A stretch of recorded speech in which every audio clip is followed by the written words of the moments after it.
On this edition of Independent Sources, when the minimum wage is not enough. Certainly, if you're earning the minimum wage, at this point, you are gonna need some public assistance, most likely, to get by, whether it be, food stamps or cash assistance or whatever it is. And a documentary on the Black church and gay rights. I began to look at this issue of homophobia in the Black church and how that was contributing to, our understanding of African Americans' evolution around this issue. Those stories and more coming up on Independent Sources.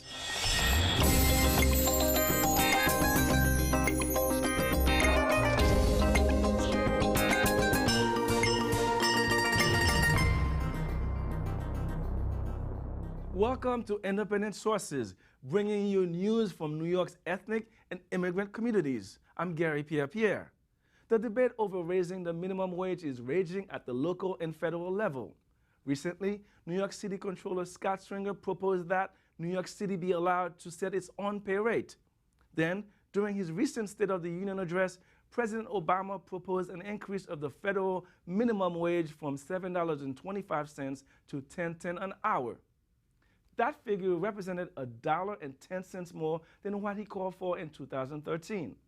It also was a signal to many advocates that the president understands that wages are not keeping pace with inflation. I sat down with John Arensmeyer of the Small Business Majority and Perv Mehrotra of the Community Service Society to talk about the debate over the minimum wage.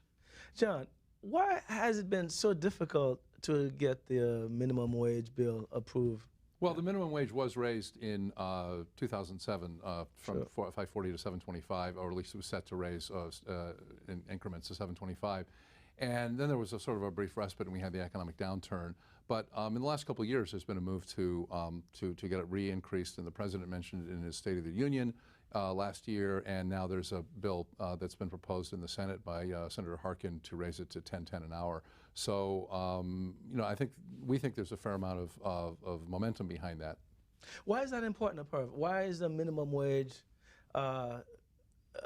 something that policy-wise makes sense? Well, I mean, at the most basic level, it makes sense because there are, millions of individuals and families out there who are, especially in this post-recession period, really, really struggling sort of just to make ends meet. So, what the minimum wage, basically does is sort of establishes this floor that, in theory, the way, it should be is that if you're working and you're working full time, even if you're making the minimum wage, that should allow you to have some sense of economic sort of stability and security. But in reality, that's not really the case at all. So I think, the sort of need to keep growing the minimum wage, especially, in New York and of course federally, the minimum wage isn't sort of indexed to any sort of measure of inflation so that it can sort of, increase every year to sort of keep pace with inflation. So the minimum wage sort of loses value every year as inflation increases and the minimum wage stays the same. So, the minimum wage is losing its value. Families, working people, working families are, really struggling sort of just to get by and are facing significant hardships. And that's a very good point. And John, I'd like to address that point for small businesses. Is it advantageous for a small business to have minimum wage workers? 85% of small businesses are paying more than the minimum wage. Okay. So you've only got about 15% that are paying under the minimum wage. And then we found in our poll that 2/3 of small businesses thought it should be raised. And the main reasons were that there's a real need to have money flowing through the economy. There's a real need to have consumer demand in order to buy small business products, and small business owners recognize that. Also, small business owners recognize that if you're paying people a higher wage, there's less pressure on taxpayers to use public programs. And finally, small businesses really are fine with a higher minimum wage as long as they know their competitor down the street isn't able to undercut them. So if you set a floor that everyone's paying the same amount, you don't have the competitive disadvantage. Okay. Scott Stringer, the new what's his controller? Yes. I'm thinking of him as borough president, but he's not that anymore. He's talking about raising the minimum wage in New York to $11 or something. How do you feel about that? And then does that really put the corporations that hire the bulk of the minimum wage workers, if you will, at a sort of disadvantage, competitive disadvantage? Well, the first thing he's doing, even before getting to the point of trying to raise the minimum wage, is he's trying to basically make it so that it's actually possible for New York City to set its own minimum wage. So you have, several states in the country allow cities to set their own minimum wages. California is probably, a prime example of that. New York can't do that. New York City can't set its own minimum wage. We have to follow what the state does. So, and obviously the cost of living in New York City is, sky high. The minimum wage takes you only so far in New York compared to Buffalo and Albany and Syracuse and these other places. So the fact that the comptroller is up in Albany trying to make it so New York can set its own minimum wage, I think is terrific. $11 an hour. I think that's a reasonable number. As far as the corporations, so what's the minimum wage in New York City now? Is it $8? It's $8, yeah. So then that just went into effect January 1. It was $7.25. Lawmakers reached a deal last year, and it's actually going to grow. It's going to increase in increments until it gets to $9 an hour starting January 1, 2016. But still, $9 an hour, especially by the time we get to 2016, isn't going to be, it's not much. So. I remember Bloomberg was former mayor of Bloomberg was vehemently opposed to this. Why? What was the argument for being against the minimum wage increase? Well, I can't speak for the former mayor, but the argument is that somehow it creates an excessive burden on small business. I should add that the New York state law, they added a tax credit in for small businesses to offset the so-called burden. But again, we've really found that small businesses are fine with reasonable increases in the minimum wage over time that match the increase in inflation, increase in cost of living. Again, is recognizing the desperate need to have money flowing through the economy. And essentially, that's really the driving force, and the fact that people recognize that we need to relieve the burden on government, and this is a way to do it, and really so that you aren't being undercut by your competitors. So again, I think there are many good reasons to raise it. We've found support not only in our polling, which, by the way, our polling was a 46% Republican, 35% Democratic response. Mm-hmm. So this is not a partisan sample. We found support for it, and I think there's good economic reason for it. What do you think of the $11 rate? Is it a burden on small businesses, or is this equitable? This year we're going to be doing some more polling of small businesses, both nationally as well as in certain municipalities and in states where there are proposals. And I don't know what the magic number is. We know that essentially it's not ipso facto a burden to raise the minimum wage. I can't sit here and tell you that $11 is exactly where it should be. We are supporting the Harkin bill federally in the Senate to raise it to $10.10. Yeah. Again, that would do it incrementally over time. Mm-hmm. My understanding is that the controller's proposal is kind of a one jump up there. Maybe it should be staged. I don't know. We're going to be talking to small business owners about that and probably doing a little more polling, so we'll be able to weigh in a little more on the specifics once we've done that. Yeah. But I read somewhere that a good percentage of people who work minimum wage jobs need public assistance, and is what the minimum do you think they need to earn to get them out of sort of like this public assistance need? Yeah, well, it's sort of tough to say. Again, like you said, I don't know what the magic number really is. But certainly, if you're earning the minimum wage, at this point, you are gonna need some public assistance, most likely, to get by, whether it be food stamps or cash assistance or whatever it is. And I think that's definitely one of the benefits of increasing the minimum wage, is to reduce reliance on those government programs. So it's definitely difficult to sort of say, well, it needs to be set at this level, and therefore folks will sort of get off the public assistance. But certainly I think a majority of the people, I hear a lot, I read a lot about sort of this idea that the minimum wage increase isn't really an effective anti-poverty measure, because so many of the folks who make the minimum wage aren't actually below the poverty level. But it's not really about sort of decreasing the poverty rate necessarily, though that would be a nice impact. But because most of these folks are actually fine if they're not below the poverty level. They're somewhere between 100 and 150% of the poverty level, and even when you're in that sort of range, you can't really say that someone is below poverty and someone who's at 130% of poverty. They're sort of facing many of the same hardships. They're also utilizing public assistance. So it's really about a scope of sort of low-wage workers, whether they're below poverty or not, whether they're on public assistance or not, even if they're not on public assistance. You know, let's define low wage. And what are we talking about? What kind of jobs are we talking about, both of you, that earn minimum wage? Well, I mean, certainly I think, you know, a significant share of minimum wage jobs are in, you know, sort of food services, hospitality, retail. You know, I think those are sort of, you know, and there's certainly several others, but I think those are sort of three of the main ones that we think of when we think of minimum wage workers, which is another, just, you know, to get off on a quick tangent quickly. That's another sort of problem with the bill that was passed in New York. They didn't do an increase in the minimum wage for tipped workers. So food service workers are still at $5 an hour, which they were before. They need to have tips to make up the rest. And service employees are at $5.65 an hour, which is what they were at before. So those are, and that's, you know, it's certainly a significant, you know, share of minimum wage workers are in those industries, and they didn't even see an increase in the minimum wage where everyone else did. Thank you very much, John. Perv, thanks for joining us. Thank you. Thank you. Still to come, a new film examines the African-American community's response to same-sex marriage. Before that, Abby Ishola has some other news. Thanks, Gary. Here's a look at some headlines from New York's ethnic and community media. Paying for sick leave could hurt many small businesses. The Riverdale Press reports that Mayor Bill de Blasio's proposal that will require businesses with 5 or more employees to pay for sick leave could have a heavy impact on profits. The Bronx Chamber of Commerce represents more than 600 businesses and says there should be a balanced bill that supports small businesses. The organization says it's willing to discuss the issue to craft such a bill that will be fair for everyone in the long run. The number of female construction workers is on the rise, yet many continue to face discrimination on the job. According to the U.S. Bureau of Labor Statistics, more than 800,000 women have been working in construction in the country since 2011. El Diario La Prensa spoke to one woman who says she worked under deplorable conditions at a construction site in Queens for over a year.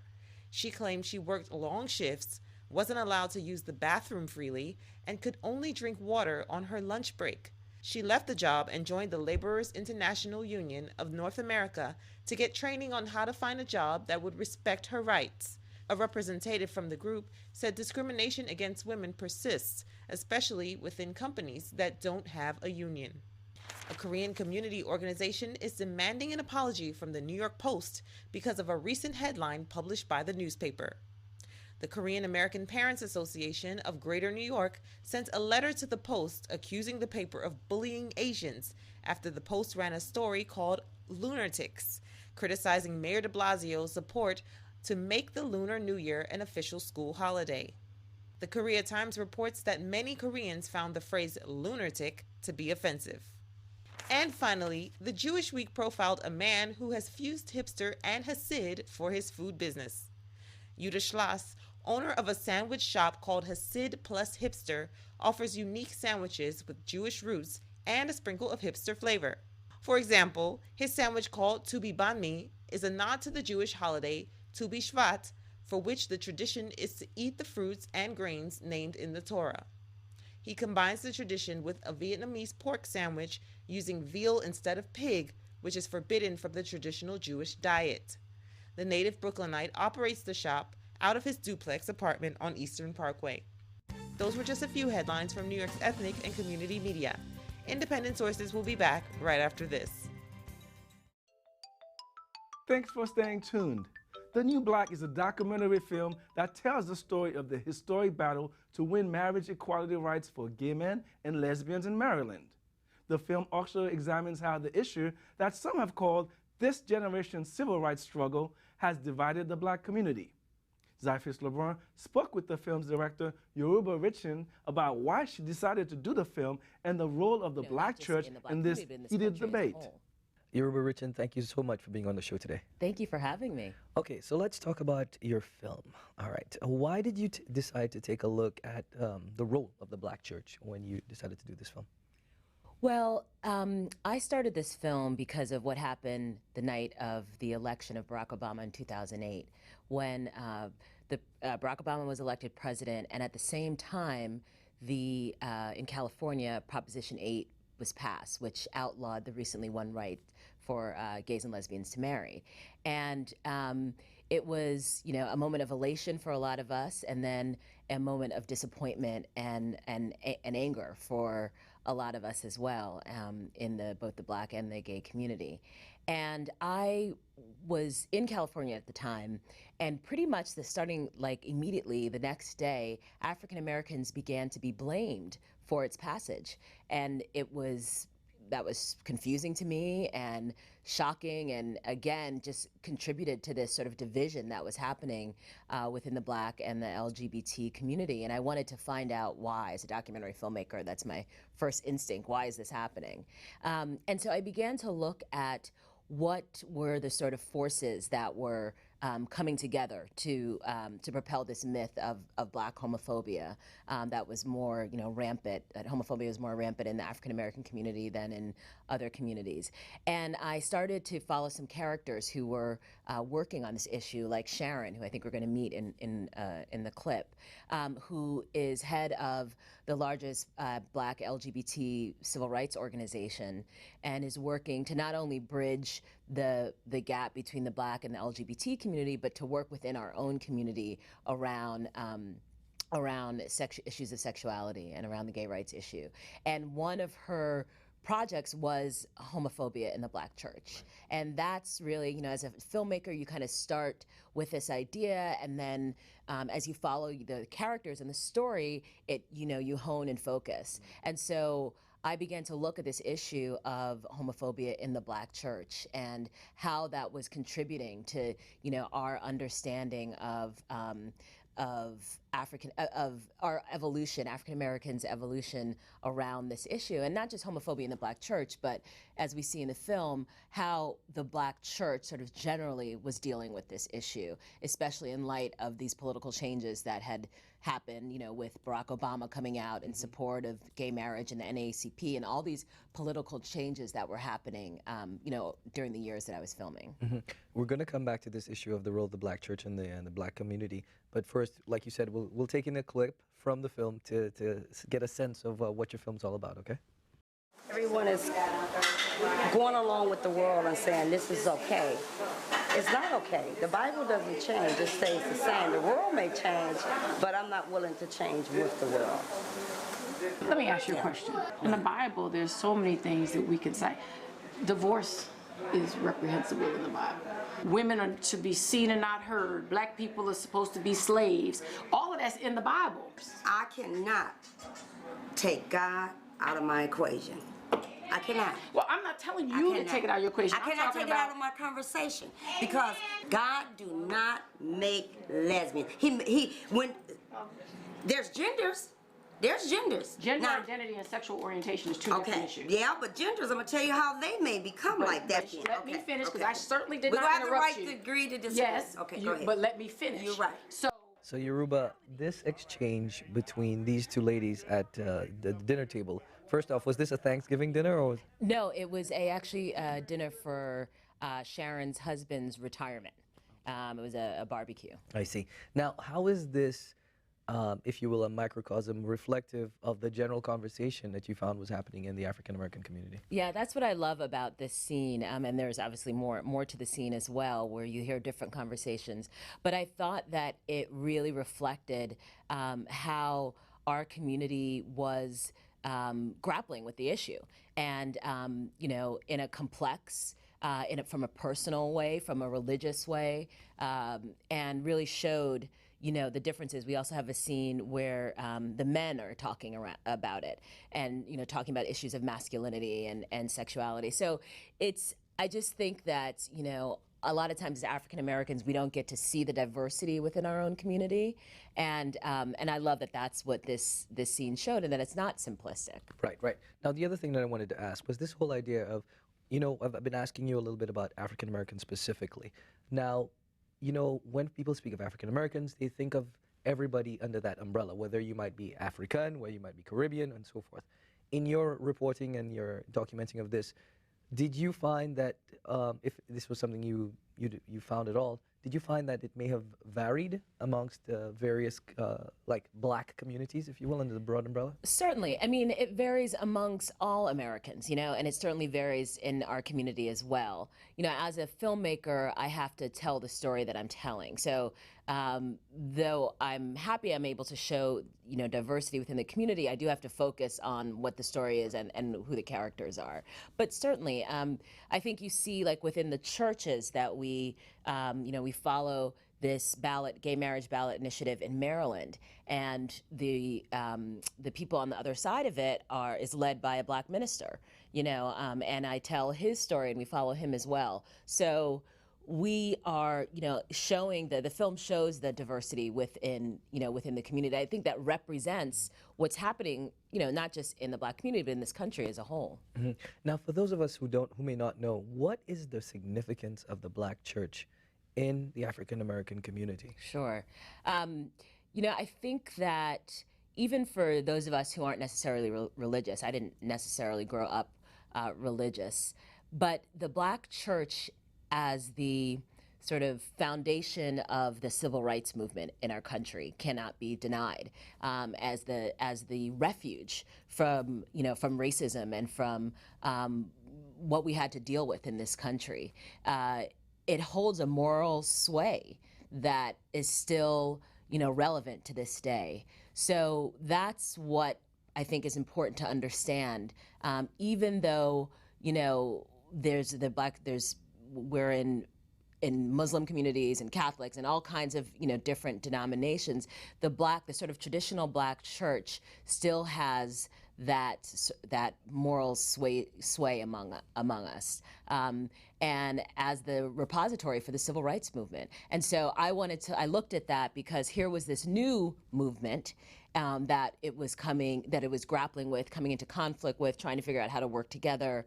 But I thought it was important to look at the institution of the black church, and especially when we started following what was happening in Maryland. Mm-hmm. And Maryland has, you know, a very powerful black church community, and my organizers that I followed, you know, were specifically working in the black church to, you know, to get out the vote and to support marriage equality. Mm-hmm.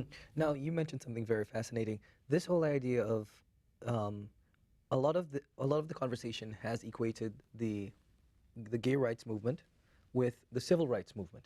Was there any backlash amongst African Americans who felt maybe that it was a completely different sort of a movement? Definitely. I mean, and I think it's very tricky to do equations, you know, and to say, well, this is the same thing, because it's not. We know that. African Americans have, you know, a unique history here as, you know, being brought over as chattel slavery and fighting for centuries for, you know, for our rights to be treated as human beings. The gay rights movement, you know, comes in at a different time. It comes in, I think, on the back of the civil rights movement. I think what's interesting, actually, is as opposed to saying, you know, it's the same thing and comparing, but looking at how these movements play off of each other. Martin Luther King's, you know, what he was doing came from what Gandhi was doing, the nonviolent that Gandhi was doing. Right. Exactly. Right. So, you know, we tend to, you know, I don't know if as humans or as Americans, put things in conflict with each other, right. Or say if one group, it's a zero-sum game, you know, or, you know, this is the same, no, it's not, right. Fighting over the piece of the pie, when I think what's actually more relevant and what the reality is that these movements borrow, and, you know, and these are freedom movements. You know, Barack Obama said it in his second presidential inaugural speech when he said, you know, he equated Seneca and Stonewall and Selma, or he put all those in the same category, right. Of freedom movements. Right. The movie, it's going to air in New York very soon. Tell us a little about that. Yes, so we have a theatrical run at Film Forum in the West Village. It opens February 12th, it goes to February 18th, so we'd love for everyone to come out. And then it's going to air on PBS in the future, but right now we have our theatrical run starting next week. Wonderful. I know, do you guys have a website where folks could probably go? Absolutely. Please check out www.newblackfilm.com. You can follow us on Facebook, New Black Film, and Twitter @New Black Film. Awesome. Yoruba, it was really a pleasure meeting you. There's so much more I'd like to ask, but we're out of time. So pleasure meeting you. Thank you. Thank you for having And me. good luck with the film. Thanks. When we come back, a haven for Filipino and Hispanic immigrants on the verge of closing.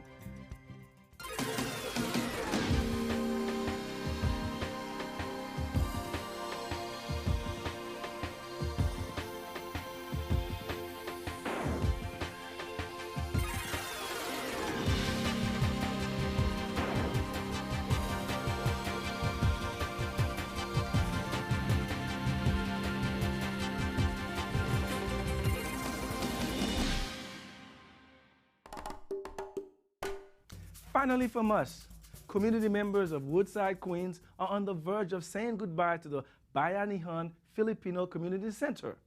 Bayanihan is the only center in the area that serves Filipino and Hispanic immigrants. Sarah Pizon tells us more about the center's impending closure in this report. The Bayanihan Filipino Community Center opened in December 2007 in Woodside, Queens. Since then, the community center has been providing services to undocumented Filipino immigrants, domestic workers, and youth. So why here in Woodside? Because this is in the middle of the Filipino community. There's a lot of Filipino restaurants over at Roosevelt Avenue and between 69th and 70th. Juna Baldres and her team of volunteers have been trying to live up to their motto, making Filipinos aware of their roots, rights, and responsibilities. So it's not just like an organization that does like social events or social gatherings, but also like making the Filipinos aware of what they need to contribute to the Filipino community, and not just the Filipino community, but in a larger sense, like the American society itself. The center isn't just the voice of the Filipino community in Woodside, Queens. After just a year of opening its doors, the center welcomed Ecuadorians, Dominicans, and Mexicans. We have somewhat similar conditions. It's not only the Filipinos who have like undocumenteds, but there are also like other undocumenteds with other nationalities. So it's those kinds of like commonalities that we have that made us, come together. The center has also become a safe haven to keep children off the streets. They've handled human trafficking cases as well as drug problems among the youth. It's hard for like new immigrants to like adapt to the community. Some of them have like culture shock. This has been like their home. This is where they find friends because some of them work as like domestic workers and they're like isolated from the rest of the community. So they come here to like find, support. Even with all the center's work, the grant money they relied on to survive began to run dry in 2012. They've since relied on the support of their community members, but that hasn't been enough, and they're now on the verge of shutting their doors for good. The lease has ended, and we are also still trying to get the place going because it's really like the central place that most of the community members want. It's accessible to them, and like if they have any problems, they just go here. The community members do not want us to like move or don't want us to get another place because this has been like their home. It hasn't been easy, but Baldres says it's been worth it. It has been my life. It has been a big part of me. It's a good feeling to see them like also grow within themselves and then like to contribute to a larger scheme of things. For me, it's not just the space. It's more of like growing within the space. Despite the difficult times, Baldres remains hopeful that the Bayanihan Center can find a new home and live up to its name, which means working together for a common cause. For Independent Sources, I'm Sarah Pizon. That's our show this week. Thanks for staying tuned. Join us again next time. Till then, be independent-minded.